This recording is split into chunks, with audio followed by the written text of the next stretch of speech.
All right, what's going on, guys? Welcome back to the channel. Today we are going to be installing a AEM wideband sensor, the X series. Here's our wideband sensor. We're going to be going over to Hockman Fabrication at Speed to help weld in the bung because I'm a terrible welder, and we'll go from there.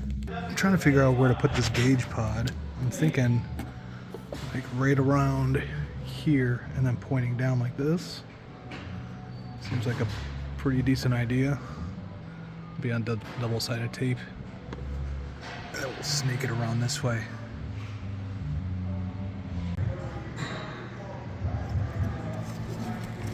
Alright, so I guess these instructions don't even work. Just takes you to Arrow 404. Comes with a sticker though. But I think we could figure out what this is all about. So I'm more or less prepping it. Kind of seeing how it looks. Got all my wires here. Alright, so if you take off this side panel here, you'll have plenty more room to work with. Put the whole side there. So now we can bring our wires down like so. Look a little bit cleaner. Alright, I removed this bottom portion of the dashboard. It takes two screws on the left side that you just saw previously, and then you just pry down on the rest of the parts here gently so you don't break these clips. What I'm trying to do here is make a path for the wire to come all the way over here. I removed the handle that's sitting up there, and now with the handle removed, I removed the center part because I'm going to be taking out this part so I can gain access to the cigarette lighter, because we will be plugging in or tapping into those wires behind there. Alright, I was able to pull this out without taking this top part off. I've seen people take this top part off, but if you're careful, these clips are just really strong, so you got to put a little extra oomph in it. Sorry, I have pets, so that pet hair gets everywhere, even behind stuff, I guess. And if you remove your brake fluid reservoir cap cover area, if you look all the way down there, I just removed that rubber grommet. That's where we're going to come in at for the sensor itself. I don't know if it's going to be able to focus. There we go. So yeah, that area right there. As you can see back there, we have our wire coming in from our sensor here. Can I grab it? I don't even know if you can see any of this. Oh my gosh. It's being troublesome. Hold on. Wish I had tiny hands, to be honest. Alright, so we got our wire. So now we're going to bring it around the shortest path so that way we can have it come up here and over. Alright, here's what we got going on here. We got our OPD2 wrapped around, coming back this way, right here, snaked up over here, coming up to our pod. This is now staged. So what we're going to do is take the side panel and kind of drill a little bit of space so that way it fits nicely. And then our voltage is going across, snaked all the way over here. So now we'll be able to tap in. The cigarette lighter on these cars do not turn on without the car being turned on. So that goes without saying. It needs to be hooked up to something that's controlled by the ignition. So the wideband is kind of staged, or the other side of this wideband sensor wiring is staged in the engine bay. So we'll be able to hook that up. But for now, before we proceed with anything, we have to disconnect the battery. All right, and always remember to disconnect your negative first before your positive, and then backwards back on. All right, and after you've verified you don't have any power, you can now splice this. All right, just to be a little bit more specific, you see that this connector has numbers on it, 1, 3, and 2. So like 1, 2, and 3. What you want to do is utilize 1 and 3. 1 and 3 is what you want. So this like pink reddish one instead of this orange one.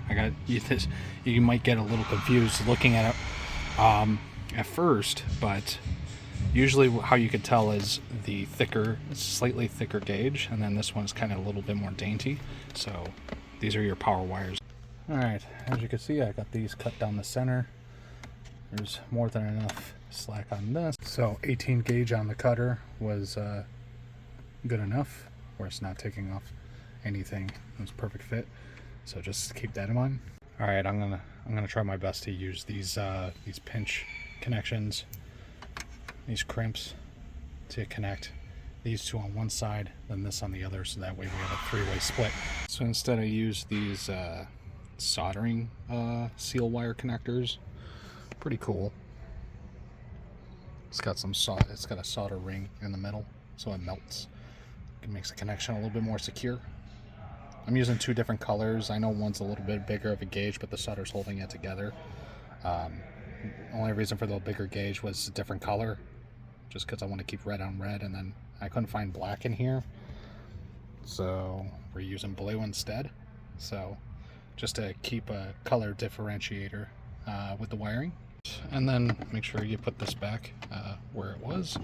Try to figure out a way to finagle this. The battery's disconnected, so I can't move this. All right, now that that's all back together, you can get your dash back up, tidy up all the cables that you were running. And yeah. So what we're gonna do is we're gonna set up the pod with this double-sided tape here, just so we can straighten out the cables as much as possible. And be done with that part, and everything is staged under the hood. As you can see, it's late. It's getting distracted with a couple brews with the boys in the shop because we were at Hockman after all. As you can see, it says sense, which means the sensor is not connected. It's pre-ran, it's curled up underneath the hood. And yeah, we're just gonna go on our merry way here, and we will be installing that another time. All right, we're back at Hockman Fabrication and Speed, and as you can see here, we have my catalytic converter disconnected, and these band clamps, which are rusted to holy heck. I cut this off with a cutting wheel, and the band clamp separated there, so I can slip that off. As you can see here, this is Hockman's artwork there on that section. Salt everywhere on my car. I need to wash that, but yeah, it's really cool to see the comparison from quality stainless to bad stainless, but we're gonna slip this out. It's gonna take a little bit of effort, but it is possible with how it sits. And after you have your cat out with your pipe, I have it laid on a table marked for my wideband sensor location.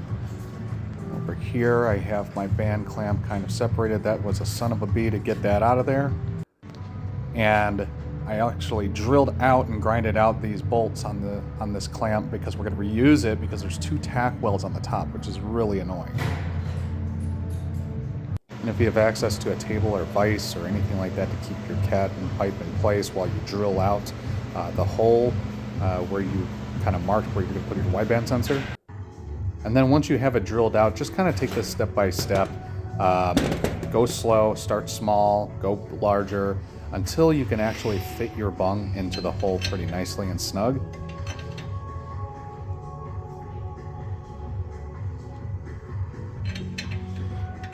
And then when you're done with that, you want to go ahead and file out any kind of shavings. So I'm just going to take my file from the inside of the pipe and also utilize it around where I drilled, so that way it's nice and smoothed out, and then kind of test fit it again. Also, just take your time in this process. Don't be patient. And once it's nice and smoothed out, it's all prepped for Ben to go ahead and weld this bung in, and it fits rather nicely. And now it's ready for Ben to weld it all in.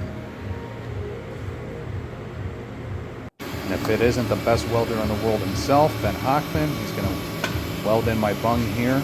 Normally he does way more valuable stainless projects, but he was gracious enough to help me out with this one. So the standard pod, I actually really hate the whole sticker on top of the dashboard, so we're actually going to go through the vent and remove all the vent blades so that way we can fit our gauge pod. So for this product, I'll link it in the description. It's such a nice product. As you can see, it fits really nicely. Just be careful, your dashboard kind of separates from that plastic backing there, but look how factory that looks. And now with our wideband sensor all plugged in, we're gonna go ahead and start plugging everything back in. Once you have your cat reinstalled, you want to plug it into your wire extension here, and then just kind of tuck it away wherever you want. I'm going to just probably tuck it away there and zip tie it and be done. There we have it. We have a working wideband sensor and gauge. Just driving along here. I had to warm up first, and then numbers just started appearing.